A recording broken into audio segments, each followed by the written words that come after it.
Bonjour à tous. Alors aujourd'hui, on va pas parler abeilles, on va parler bourdon. Puisque hier, on est allé enlever un nid de bourdon chez une bénévole qui avait un nid juste au bord de sa terrasse, dans son jardin, et qui en plus est allergique aux piqûres d'abeilles. Donc, c'était pas possible de laisser le nid là, on ne savait pas trop quoi faire.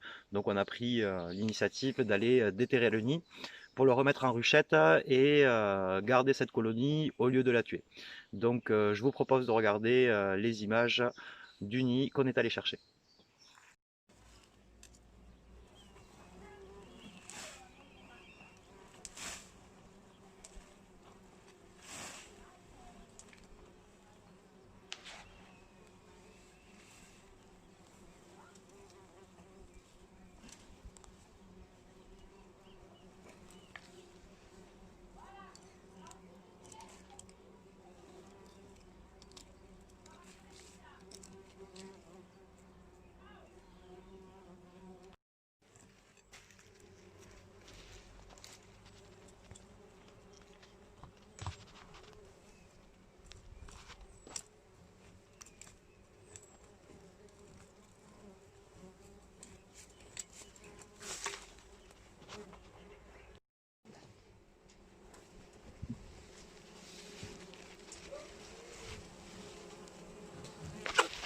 Ah, mais On pourrait croire que le bourdon ne pique pas, mais c'est complètement faux. Le bourdon pique exactement comme les abeilles, il n'y a que les femelles qui piquent et la reine aussi peut piquer. Donc elles ont un aiguillon à l'arrière et la piqûre est assez comparable à celle d'une abeille sur le moment. Par contre, au niveau du venin, du moins je me suis fait piquer sur le pied. Pendant 12 heures, je n'ai pas pu poser le pied par terre et pourtant je ne suis pas du tout allergique aux piqûres d'abeilles. Donc le bourdon pique et peut piquer plusieurs fois puisque contrairement à l'abeille, il ne va pas laisser le dard à l'intérieur de l'endroit où il a piqué, mais il est capable de piquer plusieurs fois et donc d'envoyer une dose plus forte de venin que les abeilles.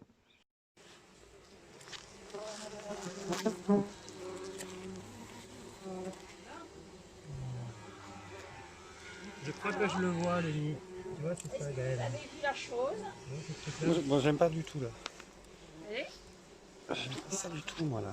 T'aimes pas ça? Non, ils attaquent, là. Ah, Le nid, il est là, tu vois, c'est ces petites boules, là. où ça? Là, on appelle les poches. Ah oui, ah oui, il y en a à la surface. Faut que je prenne avec l'appareil photo.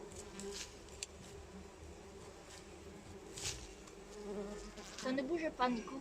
Relève-toi, Attends, je vais te dégager. parce que sinon je vais pas arriver à les prendre.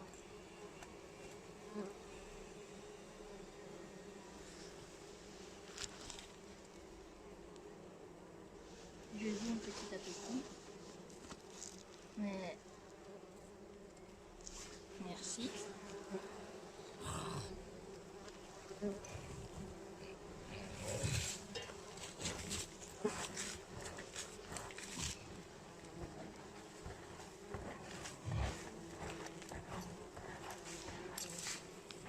Et puis, tu sais, après l'hiver, ils vont aller hiverner au fond de la terre. Ouais. C'est dommage, tu en avais enterré sous la terre. Quand t'as fait bercer là. Ah oui, non, mais après le bourdon enterré, il va ressortir. Hein. Regarde, il y a plein de... il y avait des boules. Oui, oui, il y a des boules. Enfin, pas là, non. Là, ouais. Si, regarde là. Si, il y en a Il y des en a boules. plein, là. Où ça? Il y en a partout, là. Il y en a une là aussi. Ah oui. Il y en a une là. Là. Et là, regarde. Comment? Parce que c'est plus proche. Ah, mais j'étais en train de filmer le truc. Ah, pardon.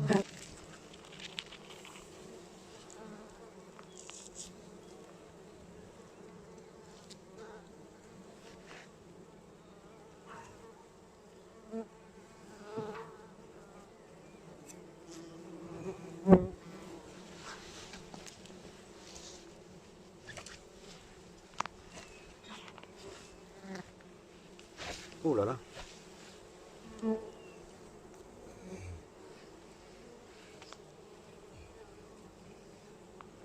Il y a une grosse larve là.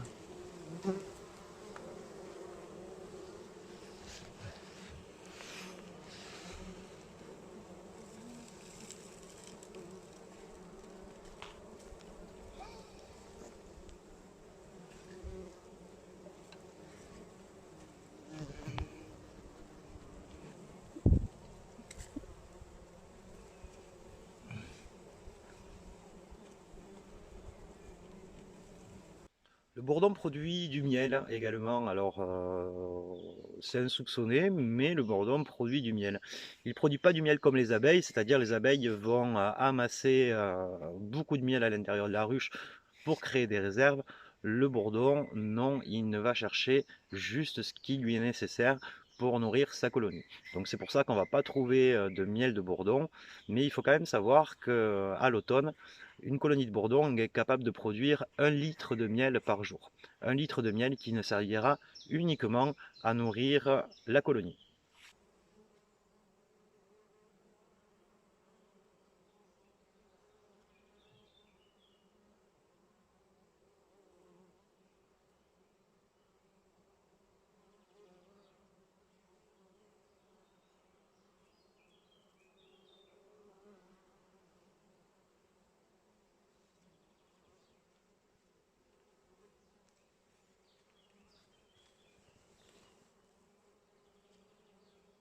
Si on ouvre la ruchette, voici ce qu'on trouve.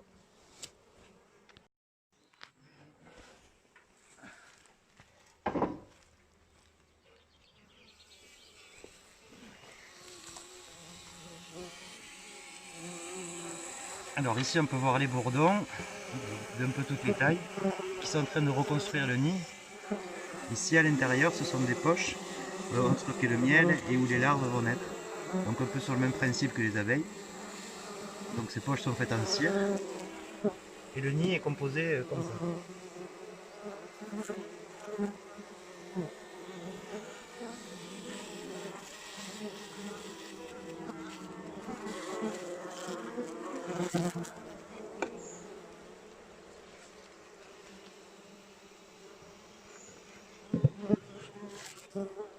Les bourdons peuvent vivre sous terre, mais ils peuvent aussi vivre dans les toitures et un peu n'importe où.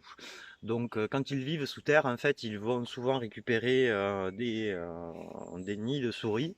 Et la femelle fondatrice, donc la reine, va arriver dans ce nid, aller tout au fond et faire pression sur la souris pour qu'elle s'en aille et abandonne le nid. Et comme ça, le bourdon va récupérer le nid.